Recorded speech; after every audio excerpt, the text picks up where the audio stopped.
더마카와 함께 시선 집중의 문을 열겠습니다. 어서 오세요. 네, 안녕하세요. 더마카입니다. 6555님이 JB 배 아플 것 같아요 라고 보내주신 사연부터 읽어드리겠습니다. 어제 제대한 지 40년째 되는 해병대 특수수색대 군 동기들과 여행을 왔습니다. 전주를 거쳐 담양에서 대통밥, 떡갈비 먹고 시선 집중 들으며 목포 민어회 먹으러 가요. 전 다 먹어봤습니다. 네. 대통밥에 떡갈비도 먹어봤고 네. 민어회도 먹어봤고 지금 사진 올리신 대나무숲도 가봤습니다. 네. 강진 벌교 순천으로 갈 예정입니다. 라고도 해주셨는데 뭐 여기도 다 섭렵하셨습니까? 벌교는 못 가봤네. 그러고 보니까. 하하하. 네. 그렇군요. 네. 아무튼 JB는 배가 안 아팠다. 박복현 님이 최근 들어 시간 관계상 유튜브로 다시 듣기로만 하다가 오늘은 큰맘 먹고 새벽 4시부터 시작한 운동 가로 열고 약 13km 걷고 뛰기 가로 닫고 이 운동을 새벽 4시부터요? 네. 와, 네. 전 사실 감도 안 옵니다. 13km.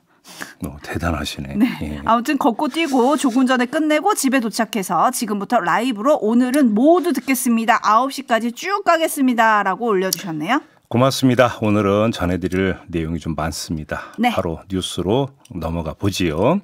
특검 속보부터 좀 전해드려야 될 것 같은데 내란 특검이 엊그제 극우 유튜버 신혜식 씨를 불러서 휴대전화를 포렌식을 했습니다. 키워드를 넣었습니다. 서부지법, 선동, 폭력, 무기 등등의 키워드를 넣었더니 35만 건이 나왔답니다. 근데 여기서 눈에 띄는 메시지가 하나가 있었다고 하는데요. 벤치와 무기를 들고 가라 라는 내용의 카카오톡 메시지가 발견이 됐다고 합니다. 어딜 가라는 거예요? 이런 걸 들고. 네, 어디였겠습니까? 제가 키워드가 서부지법이었다고 말씀드렸습니다. 네. 자, 근데 이 카카오톡 메시지를 보낸 사람이 성사명 전 행정관도 아니고 윤석열 전 대통령의 법률 대리인인 석동현 변호사도 아니었다고 합니다. 제3의 인물이었다고 하는데 신혜식 씨는 나도 몰랐던 메시지가 많이 있어서 누가 보낸 건지 정확히 확인할 수 없었다라는 취지로 설명을 했다고 하는데 지금 카카오톡 메시지라고 했습니다. 그러면 뭐가 있습니까? 프사가 있습니다. 그죠? 물론 프로필 사진은 그냥 텅 비어있는 프사도 있기는 합니다만 제가 볼 때는 추적이 얼마든지 가능할 것 같습니다. 누군지 찾아내야 된다. 이 말씀 드리겠고요. 네, 특검이 밝혀주길 기대하면서 다음 뉴스로 가볼까요? 김건희 라인이 있다는 사실이야 뭐 이미 많이 전해진 이야기죠. 근데 MBC가 어제 이른바 김건희 라인과 김건희 씨 간의 통화 내역을 보도를 했습니다. 뉴스 한번 들어보시죠. 2023년 8월 한 달 기준 김 씨가 가장 자주 전화한 사람은 강훈 당시 대통령실 국정홍보비서관. 모두 11차례, 합쳐서 1시간 가까이 통화했습니다. 2번을 제외하고는 모두 김건희 씨가 먼저 강 전 비서관에게 전화를 걸었습니다.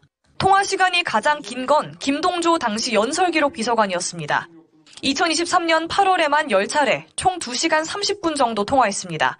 김 여사는 또 이기정 당시 홍보기획비서관과 한 달 사이 4번 통화했는데 3번은 김 씨가 먼저 전화를 걸었습니다.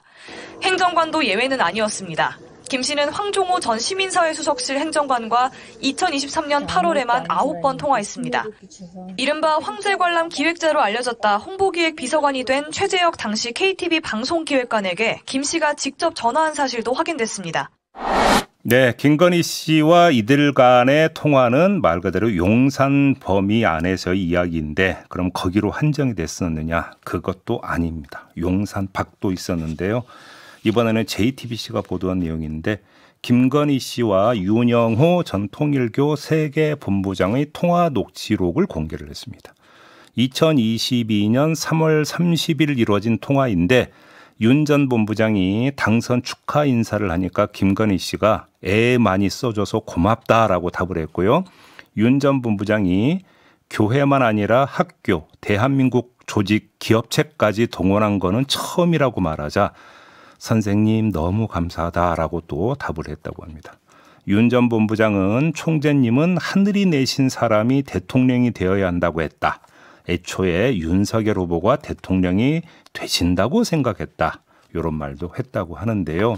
종합을 하면 김건희 씨는 안과 박, 공과 사, 자와 타 선거와 국정을 가리지 않고 전방위로 개입하고 주도했다는 이야기가 됩니다. 간헐적 끼어들기 수준이 아니라 만기 침람을 했었다.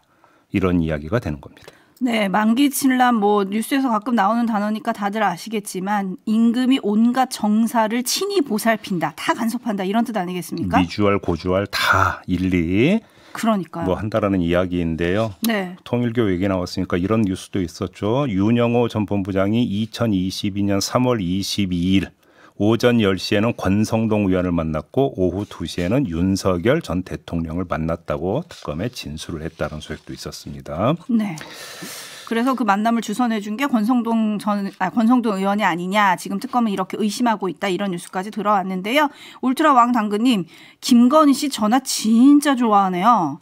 KT25님, 아무것도 아닌 사람이 비서관, 행정관들과 왜 전화를 하죠? 이게 다 지금 궁금증 아니겠습니까? 그렇죠? 그리고 또 보도가 더 있죠? 더 있습니다. 윤석열 전 대통령 부부가 한남동 관저에서 짐을 빼면서 일부를 경기도 구리시의 한 컨테이너 물류창고에 맡겼다고 합니다. 그 물량이 컨테이너 2동을 가득 채울 정도였다고 하는데, 그런데 유경옥 전 행정관, 다들 아시죠? 김건희 씨의 수행비서. 유경옥 전 행정관이 5월 중하순에 컨테이너 1개의 짐을 빼갔다고 합니다. 이때가 언제냐? 검찰이 통일교가 건넨 선물을 찾기 위해서 김건희 씨 주거지와 그 주변 측근들을 압수수색하던 때였는데, 이때 이 물류창고는 압수수색을 안 했다고 합니다. 6월에 했다고 하는데. 그 뒤에 한 거죠. 예. 근데 그 사이에 컨테이너 1개 분량의 짐을 빼가 버렸다는 겁니다. 그러니까 검찰은 뭡니까? 손가락만 빨았다. 이런 이야기가 되는 건데요. 김건희 씨 측은 총무비서관실에서 대통령실 소유 물건을 가져간 것이다. 유경옥 씨는 그 창고에 간 적이 없다라고 해명을 했는데, 이 해명도 말이 안 되는 게, 아니 그러면 대통령실 소유 물건을 왜 그러면 반납을 해야지 그럼 물류창고에 갖다 넣어놓습니까? 이 자체가 말이 안 되는 거 아닙니까? 아니 그리고 총무비서관실이 가져갔으면은 대통령실 소유 물건을 가져간 거다? 그러면 지금 용산에 있어요 이거? 그러니까요. 그다음에 일단 핵심은 네. 자 5톤 트럭인가요? 그게 5톤 와서 트럭, 네. 예, 싣고 갔다라는 거잖아요. 제가 볼 때는 이거는 추적이 가능할 수도 있습니다. 예를 들어서 지금 이 물류창고에도 당연히 CCTV가 있었을 것이고, 그러면 CCTV에 트럭 번호판이 찍히기만 했다면 계속 이동 경로는 따라서 추적할 수 있거든요. 5월 중하순이었다고 하니까 CCTV 영상이 남아있을 가능성이 높아요. 지금 8월 중순이니까. 그러니까 예. 그러면 이건 만약에 남아만 있다면 얼마든지 이동 경로는 추적이 가능하다. 지금 특검이 이걸 추적하고 있는지 이걸 좀 확인할 필요가 있다는 말씀을 드리고요. 네. 오, 제 입이 약간 수사관 같았어요. 아니 이거는 뉴스에 많이 나와요. 그러니까 CCTV 영상 보관 기한이 보통 3개월이라는 것도 뉴스에 많이 나왔던 이야기고. 네, 물프레님이 저기 컨테이너 박스가 대통령 기록관인가요? 라고 좀 꼬집어 주셨고, 레드에어님은 혹시 명품 보관 창고였을까요? 라고 물음표 주셨는데, 뭘 빼갔는지 네 특검이 추적해 주길 바라고, 또 다른 소식은 어떤 게 있을까요? 심평 변호사 얘기 좀 하죠. 어제 페이스북에 또 글을 올렸습니다. 김건희 씨와 접견을 했다라고 하면서 그 나눈 대화 내용을 공개를 했는데, 김건희 씨가 너무나 수척해 앙상한 뼈대밖에 남지 않았다라고 이렇게 묘사를 한 다음에, 김건희 씨가 접견실 의자에 앉자마자 선생님 제가 죽어버려야 남편에게 살 길이 열리지 않을까요? 라고 말을 해서 깜짝 놀랐다라고 심평 변호사가 적었고요. 그러면서 그렇게 생각하시지 말라라고 달랬다라는 내용도 함께 적었습니다. 또 김건희 씨가 한동훈이 어쩌면 그럴 수가 있냐. 한동훈이 배신하지 않았다라면 그의 앞길에는 무한한 영광이 기다리고 있었을 것이 아니냐. 라는 한탄하는 말도 했다. 이렇게 전했습니다. 네, 2024년 12월 한동훈 전 대표가 비대위원장을 맡으면서 본인의 비극이 시작됐다, 뭐 이렇게 보는 것 같은데, 짚을 점은 어떤 게 있습니까? 지금 뭐 한동훈의 배신에 대해서는 지금 더마카가 얘기대로 멀리 거슬러 올라갈 수도 있고, 짧게 보자면 탄핵 찬성을 친한계가 하지 않았습니까? 이걸 두고 한 얘기일 수도 있고, 뭐 근데 그거는 두 사람이 알아서 풀라고 하고요. 내가 죽어야 남편이 산다는 말에 한번 진정성을 짚어봅시다. 자. 진정성이 없다는 뜻일까요? 없죠. 저 말은 사실상 2탄입니다. 1탄이 뭐였느냐, 이 자리에서 전해드린 바가 있습니다. 김건희 씨가 조사받고 나올 때 변호인에게 다시 내 남편과 살 수 있을까요? 라고 말을 했다라는 소식 전해드린 바 있지 않습니까? 이 두 번째 말은 그것보다 애절함을 더 얹은 발언인데 이 첫 번째 발언이 나왔을 때 그렇게 애절한 사람이 왜 남편에게 책임을 묻냐고 제가 지적한 바가 있었습니다. 김영선 공천개입 관련해서 명태균 씨에게 전화한 건 남편이 시켜서 한 것이다라는 취지의 진술을 한 바가 있는데 아니 뭐 이런 식으로 왜 남편한테 몰아가면서 뭐 또 남편에 대한 사랑을 그렇게 애절하게 표현하느냐고 제가 말씀드린 바 있지 않습니까? 기억하시죠? 네. 이 탄에 대해서도 똑같은 지적을 해야 되겠는데요. 자, 지난 18일 특검 조사에서 대부분 진술 거부권을 행사를 했는데 하나의 혐의에 대해서는 일부 말을 했다고 합니다.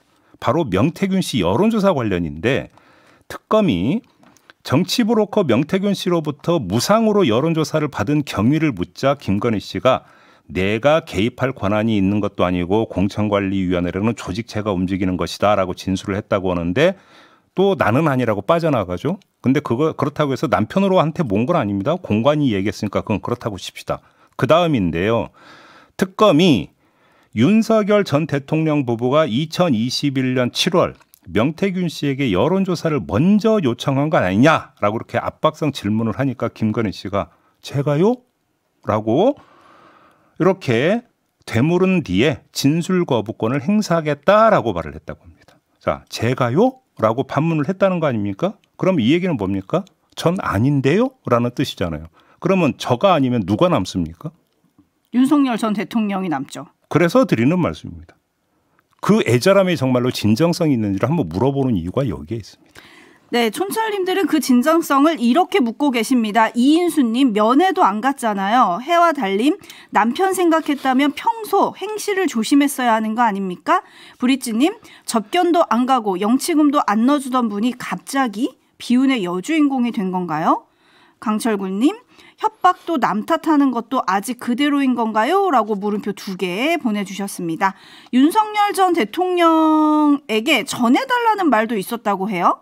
심평 변호사한테 이재명 대통령의 장점이 뭐라고 보느냐라고 물어서 심평 변호사가 사람을 키울 줄 안다라고 답했더니 김건희 씨가 그 말을 윤석열 전 대통령에게 꼭 전해주세요. 몇 번이나 당부를 했다는 거 아니겠습니까? 그래서 심평 변호사의 해석은 김건희 씨가 남편의 정치적 재개를 바라는 마음으로 이러는 거 아니냐. 제가 지금 그 얘기죠. 아니 지금 남편이 누굴 키울 그런 계제이고 처집니까? 제 한번 간수하기도 좀 바쁜 그런 상황 아닌가요? 네. 그러니까 이 질문을 왜 했을까요? 하여튼 궁금했습니다. 넘어가겠습니다. 네네. 윤석열 전 대통령 소식으로 가볼까요? 윤석열 전 대통령 변호인단이 민중기 특검, 문홍주 특검보를 고발합니다. 불법적이고 강압적인 방법으로 체포를 시도해서 직권남용 체포 혐의, 직권남용 강금 미수 혐의, 독직 폭행 혐의, 특정범죄 가중처벌법상의 체포 강금 혐의 등이 있다라는 취지라는데요. 자, 민주당이 체포 시도 영상을 제출받아 공개하는 걸 검토한다고 하니까 이에 제동을 걸기 위해서 일종의 맞불 작전을 펴는 것 같은데 한마디로 평하면 자충수다. 저는 이렇게 봅니다. 왜 그렇습니까? 자, 저렇게 나오면 체포 과정에 대한 국민적 궁금증은 더욱 커질 수밖에 없습니다. 도대체 무슨 일이 있었던 건데 궁금해지지 않겠습니까? 그러면 그 다음에 나오는 이야기는 뭡니까? 그러면 눈으로 확인하자. 이런 얘기가 그 다음에 따라 붙을 수밖에 없잖아요. 백문이 불여일견 아닙니까? 그럼 어떻게 되는 겁니까? 눈으로 확인하려면 어떻게 되는 겁니까? 영상 공개해야죠. 그러네요. 그 방법 말고 뭐가 있습니까 도대체? 그러니까 제가 자충수라고 하는 이유가 영상 공개를 막기 위해서라고 만약에 그렇게 생각해서 고발 전략을 폈다면 그건 정말로 결과는 정반대로 나올 수가 있다. 이 점을 지적을 하는 겁니다. 오히려 공개로 가고 있다. 이렇게 정리를 해야 될 것 같네요. JB타임즈 다음 주목할 뉴스는 어떤 걸까요? 바이든 날리면 관련 그 소식인데요. MBC의 보도에 대해서 정정보도 청구 소송을 냈던 외교부가 소를 결국 취하를 했습니다. 이에 따라서 서울고등법원 제13민사부가 18일 소송을 종결을 했는데 조정 결정문을 남겼습니다. 조정 결정문 내용을 좀 볼 필요가 있는데요. 위 음성만으로 해당 부분이 바이든은이 아니라고 단정할 수는 없다. 실제로 국내 방송사 대부분은 해당 부분이 바이든은이라고 판단하고 피고의 이 사건 보도와 같이 이 사건 발언 동영상과 함께 바이든은이라는 단어를 포함한 자막을 송출을 했다. 둘째, 윤 전 대통령의 발언 시기와 장소 등 전후 맥락을 전체적으로 고려해 보면 윤 전 대통령이 해당 부분에서 바이든은이라고 발언하였을 합리적 가능성이 배제된다고 보이지 않는다라고 조정문 결정문에 담겼습니다. 또 논란의 발언 이후 약 16시간 뒤에 김은혜 홍보수석이 바이든은이 아니라 날리면은이라고 발표할 때까지 적극 반박이나 해명을 하지 않았는데 이러한 정황을 종합하면 김은혜와 박진은 당시 외교부 장관이죠. 그렇죠. 박진의 이 부분 진술을 선뜻 그대로 믿기는 어렵다라는 내용도 적었습니다. 반박이든 해명이든 할 거면 또 빨리 했어야 된다 이런 뜻을 깔고 있는 것 같고 법원이 사실상 판단을 내린 거 아니겠습니까? 간단히 말하면 날리면이 아니라 바이든이라고 봄이 타당하다라고 판단을 내린 겁니다. 어디 법원뿐입니까? 자, 그때 윤 전 대통령 참모진도 사실상 판단을 내렸던 점이 MBC 보도로 드러났잖아요. 참모진이 대국민 사과를 해야 한다고 의견을 모으고 짤막한 사과문까지 미리 작성을 했지만 김은혜 수석이 대통령 보고를 마치고 나온 뒤에 발표 내용이 사과가 아닌 반박으로 바뀌었다. MBC가 보도를 했었습니다. 모두가 다 알고 있었지만 딱 한 사람, 당사자의 위세에 눌려서 진실을 덮고 진실을 알린 언론을 찍어 눌렀던 사건이다. 이 사건은. 이렇게 정리를 하면 되는 거다라는 겁니다. 그러게 말입니다. 지금 많은 촌철님들이 이 조그마한 듣기 평가 하나로 몇 년을 소비한 거냐라고 좀 꼬집어주고 계세요. 뉴스와 분석이 함께하는 JB타임즈 다음 주목할 뉴스는 어떤 걸까요? 이태원 참사 이후 우울증을 앓다가 실종된 소방대원이 숨진 채 발견이 됐습니다. 실종 열흘 만인 어제 경기도 시흥시 금이동 수도권 제1순환고속도로 인근 교각 아래에서 발견이 됐는데 타살 혐의점은 나타나지 않았다고 합니다. 고인은 참사 당시 언론 인터뷰에서 이렇게 말했었습니다. 부모님은 제가 그 현장을 갔던 것만으로도 힘들어 하시는데 희생자들의 부모님은 어떤 마음일까? 이게 진짜가 아니었으면이라고 생각했다. 이렇게 말한 바가 있었고 그 뒤에 심리상담 여러 차례 받은 사실도 공개가 됐습니다. 결국은 이렇게 괴로워하고 마음의 상처를 안고 살다가 이렇게 돼버린 건데요.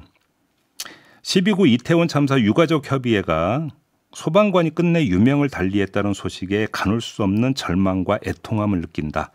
오늘의 비극은 참사 현장에서 희생자들을 구조하기 위해 헌신했던 소방관, 경찰관을 포함한 모든 구조자들이 져야 했던 심리 정서적 트라우마를 방치하고 치유 회복을 도외시했던 지난 정부의 책임이 크다.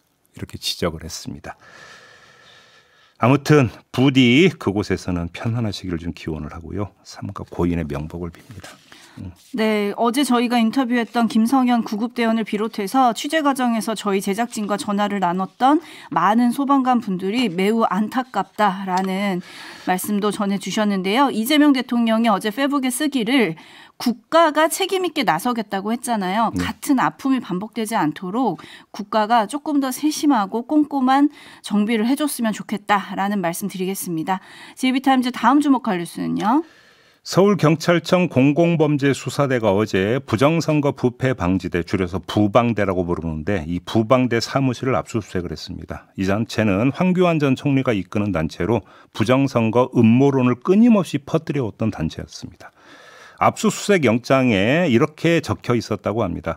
황교안 전 총리가 제21대 대통령 선거에 무소속으로 출마하면서 정당의 지원을 받는 다른 후보자들보다 불리함을 극복하기 위해 자신이 설립 운영하는 단체인 부방대의 전국 조직망을 이용해 인지도 제고 및 선거 공약에 대한 홍보 활동을 전개했다. 부방대를 이용해서 선거 운동을 했다라는 이야기가 됩니다. 무슨 이야기냐?